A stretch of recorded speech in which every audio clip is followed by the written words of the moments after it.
just having lots of fun in his own monster way. He loves to munch on garbage. He'll even eat the can. If this sounds gross, please understand. He's my best friend.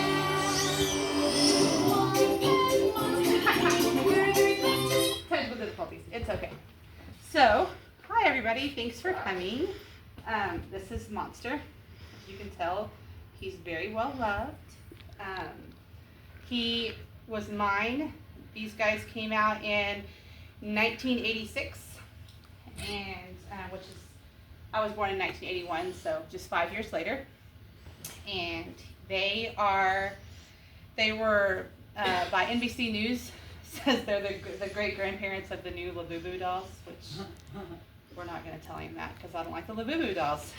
And but they were the highest income or selling toy of 86 and 87, and they were marketed to boys because they were trying to break the trend of only girls have stuffed animals, which I don't know, I guess I was a weird girl because he was my best friend.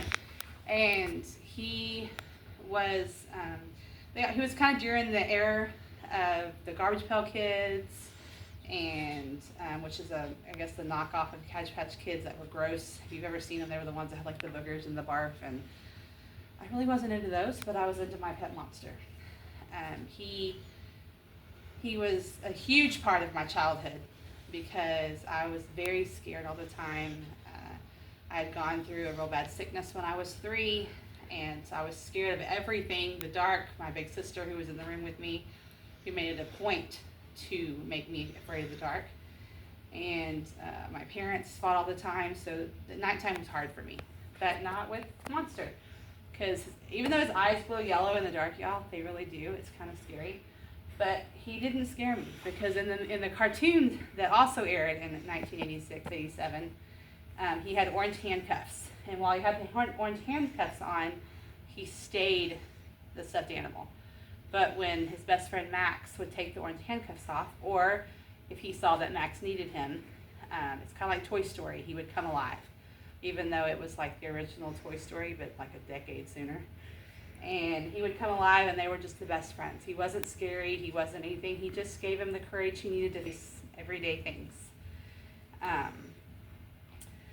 It went on to be, I guess now they sold for about $40 back in the 80s, which was pretty expensive for the 80s. So like my mom and dad wouldn't buy it, but my grandma, she bought him for me. I can remember going home and, you know, talking about nap time and this and that, and I would always dread it.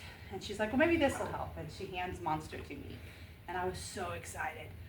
And so I kind of carried that tradition on with my kiddos. And they were never scared of him, which, I don't know, kind of was weird to me then too. But he protected all of my kids, all 4 of them. And hopefully soon he'll protect my grandkids. So, you know, My Pet Monster was nostalgic to me because he defeated my monsters, even though he was a monster, and he defeated my kids' monsters.